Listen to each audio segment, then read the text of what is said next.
राज्यातून एक मोठी बातमी समोर येतेय। वाढत्या उन्हाच्या तडाख्यानंतर आता महाराष्ट्रातील बळीराजावर पुन्हा एकदा आसमानी संकट भोगावतंय। प्रसिद्ध हवामान अभ्यासक पंजाब डक यांनी येत्या काही दिवसांसाठी पावसाचा मोठा इशारा दिलाय। पंजाब डक यांच्या अंदाजानुसार राज्यात हवामानात मोठे बदल होणार आहेत।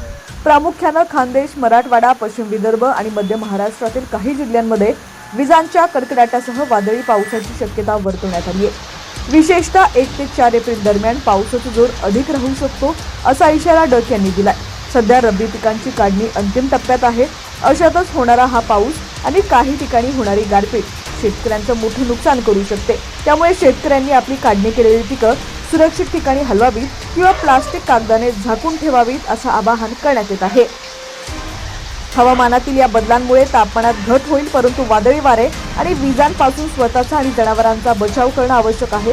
हवामानाचे असेच अपडेट्स पाहण्यासाठी आपल्या चॅनलला सबस्क्राईब करा आणि फॉलो करायला विसरू नका। मी म्हणलो होतो ना 30 तारखेला राज्यामध्ये प्रत्येक जिल्ह्यात वादळी वाऱ्याचा पाऊस पडणार, तर ठिकठिकाणी गारपीट देखील झालं, शेतकऱ्याचं अतोनात नुकसान झालं।